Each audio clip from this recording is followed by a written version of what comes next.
ਤੂੰ ਤੇ ਸਾਡੇ ਤੋਂ 4 ਰਤੀਆਂ ਵੱਧ ਨਿਕਲੇ, ਵੱਧ।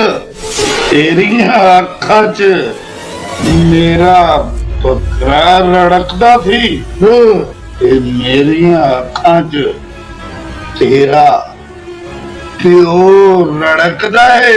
ਪਿਓ, ਜੇ ਮੇਰੀ ਸੋਚ ਤੇ ਅਕਲ ਤੇ ਲੱਗਾ ਰਹੇਗਾ ਤੇ ਉਹ ਦਿਨ ਦੂਰ ਨਹੀਂ ਬੂਟਿਆ।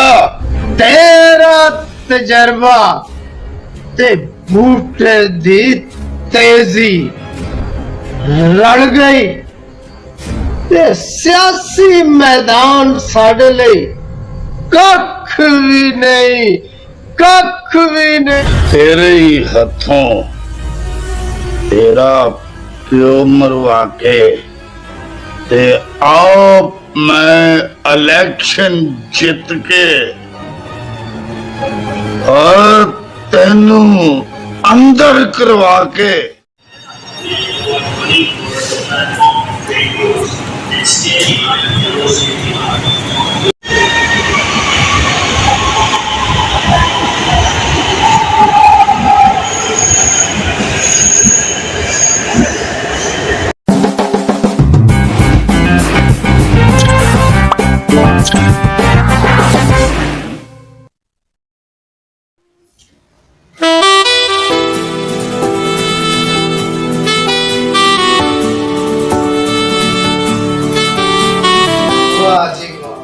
क्या ही बात है। खाना कैसा लग गया? जबरदस्त। नाले खाना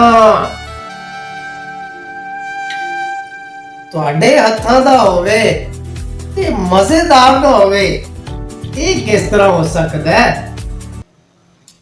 ਚਲੋ ਸ਼ੁਕਰ ਹੈ ਤੁਹਾਨੂੰ ਸਾਡੇ ਹੱਥ ਦਾ ਖਾਣਾ ਤਾਂ ਪਸੰਦ ਆਇਆ ਨਾ। ਭਾਈ ਖਾਣਾ ਤੇ ਲਾਜਵਾਬ ਹੈ ਹੀ ਸੀ, ਪਰ ਉਤੋਂ ਜਿਹੜੀ ਤੁਸੀਂ ਲੌਂਗਾਂ ਵਾਲੀ ਚਾਹ ਪਿਆਈ ਹੈ ਨਾ, ਮੁੰਡੇ ਤੇ ਪਿੰਡੇ ਤੇ ਟਕੋਰ ਕਰ ਦਿੱਤੀ ਹੈ, ਟਕੋਰ। ਚਲੋ ਟਕੋਰ ਹੋ ਗਈ ਹੈ ਨਾ, ਫਿਰ ਹੁਣ ਇੱਕ ਕੰਮ ਕਰੋ। ਓਕੇ।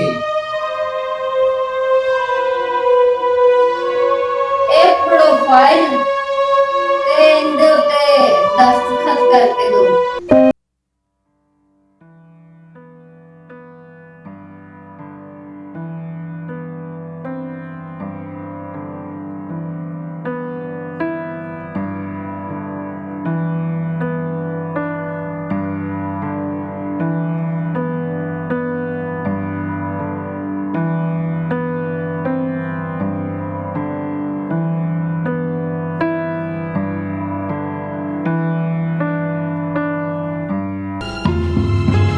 माशाल्लाह तुसी कुछ ज्यादा काले नहीं हो गए। मेरा मतलब है कि तुसी ते फाइल भी तैयार करवा लई। जदों ये ਤੁਹਾਨੂੰ फैसला मंजूर है, फिर काले पैण दी केड़ी लोड़ है। चलो दस्तखत कर दो।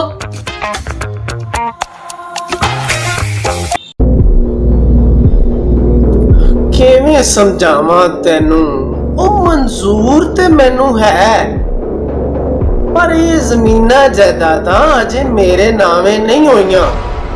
ਉਹ ਜਦੋਂ ਮੇਰੇ ਨਾਵੇਂ ਹੋ ਜਾਣਗੀਆਂ ਫਿਰ ਤੇਰੇ ਹੀ ਨਾਵੇਂ ਲਵਾਵਾਂਗਾ। ਤੂੰ ਦਸਤਖਤ ਤਾਂ ਕਰ, ਜਦੋਂ ਤੇਰੇ ਨਾਵੇਂ ਲੱਗੀਆਂ ਤਾਂ ਮੇਰੇ ਨਾਵੇਂ ਆਪੇ ਹੀ ਲੱਗ ਜਾਣਗੀਆਂ।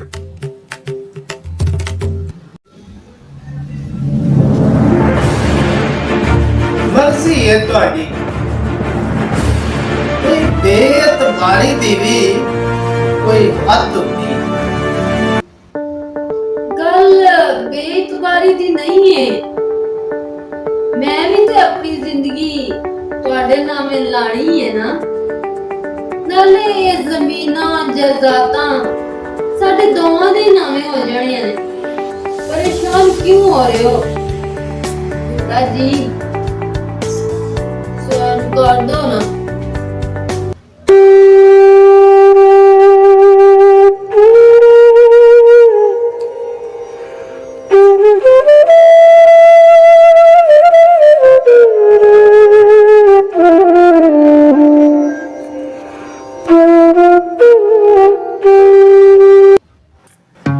दस्तखत कर दो ना।